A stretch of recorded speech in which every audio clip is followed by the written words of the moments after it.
Disons par rapport au choix de faire ça sur l'amour et non, par exemple, l'horreur, et non genre un jeu d'horreur ou un film d'horreur. Je me demandais s'il y avait un lien entre que tu peux tracer entre ce que tu as voulu étudier, le rapport ludique et le rapport d'investissement du spectateur, avec le fait que tu présentes des amours manqués ou impossibles. Parce que ça me. Un peu tout ce qui est mis en scène par opposition à des choses comme Notebook ou des films plus classiques, j'ai l'impression que c'est parce qu'il y a quelque chose qui manque peut-être, puis aussi on s'éloigne d'une identification psychologique. Là. Souvent, quand on a voulu critiquer beaucoup le théâtre psychologique là, du 19e siècle pour changer la mise en scène, je pense à Artaud. Je sais pas, est-ce que pour toi le fait que c'était des amours ratés ou impossibles, comme tu l'as mentionné, ça jouait un peu dans ce qui t'a attiré vers ces jeux et ce jeu et ce film en particulier, dans leur fonctionnement, mais dans ce qu'ils viennent chercher chez nous? Quelque chose qui en fait, ce qui m'a le plus intéressé dans ces œuvres-là, c'est justement que on va s'éloigner, je trouve, à mon sens, à moi, qu'il y a une certaine lacune parfois dans les théories de la psychologie cognitive, parce que, évidemment, pour montrer des théories, on va prendre des exemples évidents. Par exemple, l'horreur, ou la pornographie, ou le mélodrame, par exemple. Titanic, la scène où Rose pleure et tout. Là, ça a été abondamment étudié. Par contre, je me suis posé la question, qu'est-ce que ça allait donner? C'est toujours dans les conclusions qu'ils vont offrir. Ah, mais on n'a pas étudié des œuvres plus distancées ou qui vont mettre l'esprit critique du spectateur en question. La dimension ludique est assez épurée des œuvres que j'ai lues, par exemple. Ce qui m'a attiré en fait là-dedans, c'est justement de voir que c'est pas nécessaire de montrer, parce que par exemple, Torben Grodal va beaucoup se baser, l'essentiel de cette théorie, c'est le spectateur simule les actions du personnage. On va s'éloigner un peu aussi par le fait même d'une identification au personnage, parce que nécessairement, le spectateur, en simulant, va avoir tout le contexte autour, il ne s'identifiera pas à la seule perspective de ce personnage-là. Mais en fait, je voulais m'éloigner un peu de cette théorie un peu de simulation des actions pour voir qu'est-ce qu'il y aurait d'autre un peu dans la production cinématographique et vidéoludique qui ne se résume pas qu'à ces exemples-là canoniques, hollywoodiens. C'est quasiment l'intérêt que ça peut avoir d'étudier la réception face à des œuvres comme ça, c'est que les œuvres ont un peu une longueur d'avance aussi sur la façon dont on peut s'approprier puis comme schématiser assez clairement comment un spectateur agit, donc qu'est-ce qu'un film, qu'est-ce qu'une narration. Parce que Wong Kar-wai, il me semble, il s'inspire beaucoup de la nouvelle vague, là, où justement tout est déconstruit, où les objets sonores ou esthétiques sont faits pour nous déstabiliser, où on croit à quelque chose. C'est un peu ça, j'imagine, c'est une dimension moins étudiée, là, le fait que l'œuvre peut aussi jouer là-dessus. Oui, parce que, mettons, si on parle en termes d'immersion dans l'œuvre narrative, là, en fait, le caractère de l'immersion va surtout être par la simulation, un peu comme dans The Notebook. On est assez immergé dans cet univers-là de l'amour et de la passion, tandis que dans In the Mood for Love, c'est beaucoup moins présent. Est-ce que ça l'empêche la création d'émotions? Pour certains, oui. Pour certains, non. C'est le caractère ambivalent de l'œuvre, on dirait, qui fait que ces théoriciens-là ils n'oseront pas mettre les orteils là-dedans, là. J'ai l'impression. Mais ouais, selon moi, c'est tout l'intérêt de ces œuvres-là aussi. Oui? J'ai une remarque, juste une question sur que tu as vraiment bien montré, avec le contraste entre les deux films, je pense à Notebook et comment justement Wong Kar-wai nous met In the Mood for Love. On est comme avant l'amour en fait, donc tout est à propos de l'atmosphère, de l'ambiance, ce sont presque des indices en fait qui sont avant l'histoire, qui sont avant l'amour.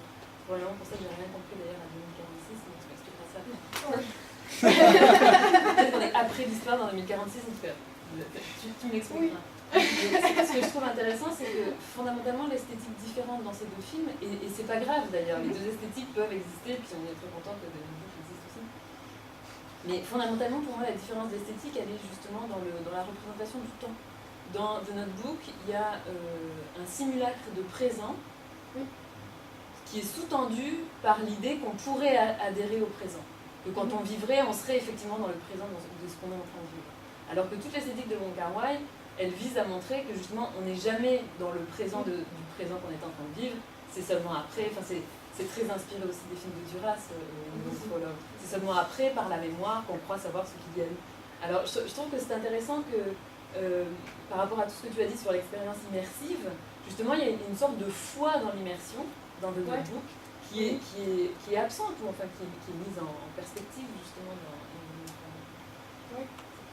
Puis de le mettre en parallèle aussi avec le jeu vidéo, qui est très justement dans la temporalité assez directe, où on a des actions.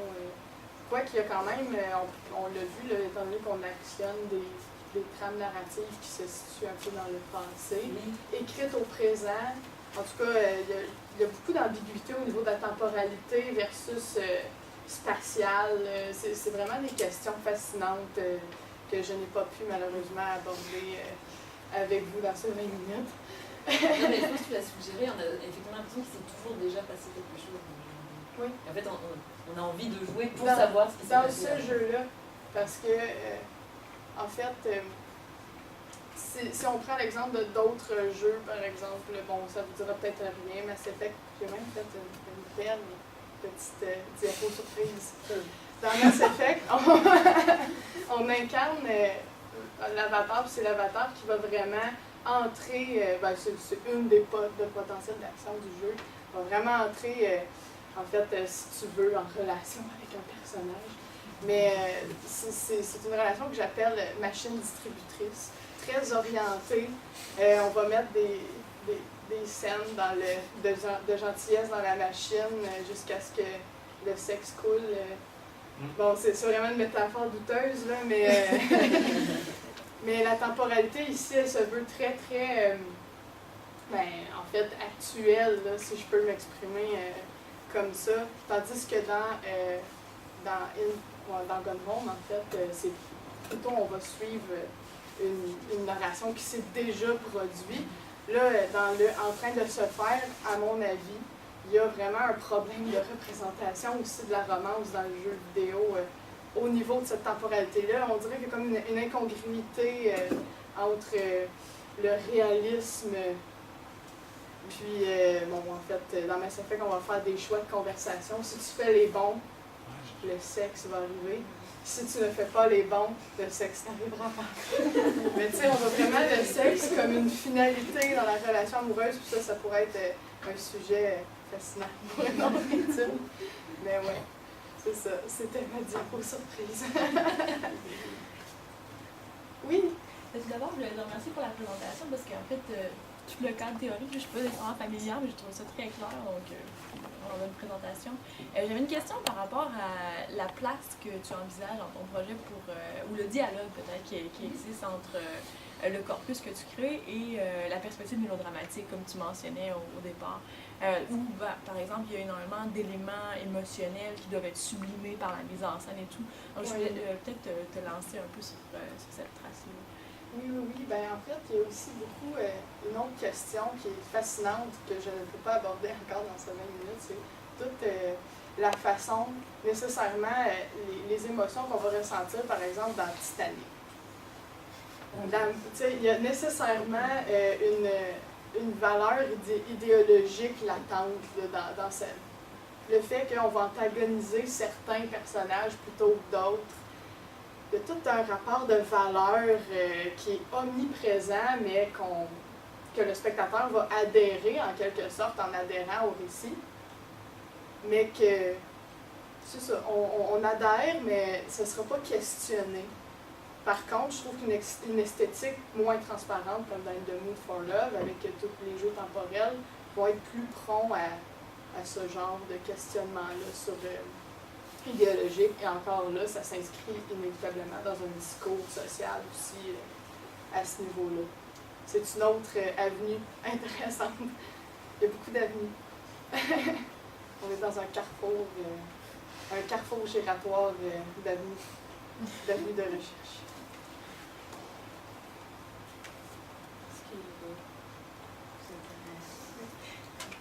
demandais,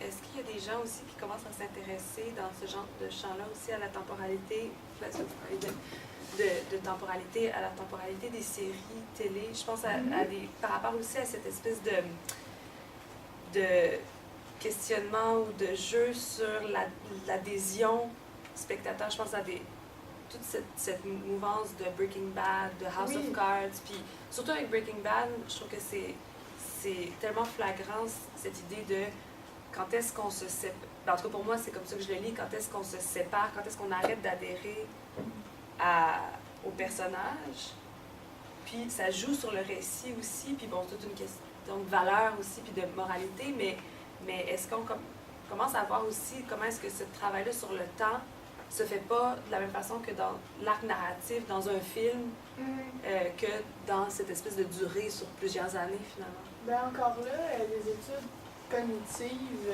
en fait, de la psychologie cognitive vont fonctionner surtout, ils ne mettront pas nécessairement, ils ne feront pas tellement de relations entre les différents médiums. C'est pas très, très intermédiaire encore comme champ, bien que des chercheurs comme Bernard Perron, par exemple, ont s'y intéressé. En fait, je ne suis pas très familière encore, ça s'en vient, avec la série télé, mais il y a évidemment des parallèles à faire entre les différences dans la temporalité et la façon d'interagir justement avec le spectateur, ses attentes, ses anticipations. Un point que j'ai peut-être pas bien dit, c'est que souvent le récit, par exemple, dans des séries télé ou même dans de nos books, va beaucoup fonctionner en question-réponse avec le spectateur, ce qui fait qu'on va être en interaction tout le temps avec. Par exemple, est-ce qu'elle va laisser finalement son vilain fiancé pour aller avec Ryan Gosling, le si beau Ryan Gosling? T'sais, en quelque part, le spectateur va peut-être se poser cette question-là. Il va être sur le bord de sa chaise, il va se dire, est-ce que ça va se passer? Est-ce qu'ils vont s'embrasser? Oui! Yes! Ça fonctionne un peu comme ça aussi dans la série télé, même encore plus évident. Par exemple, mettons dans Game of Thrones, où les revirements de situation, les cliffhangers, c'est à tous les épisodes que ça se produit, justement pour créer l'adhésion du spectateur à l'univers narratif, là, toujours renouvelé. Mais c'est quelque chose qu'on a déjà vu dans le feuilleton, par exemple. C'est pas... les dialogues entre les médiums se font... Oui, c'est ça.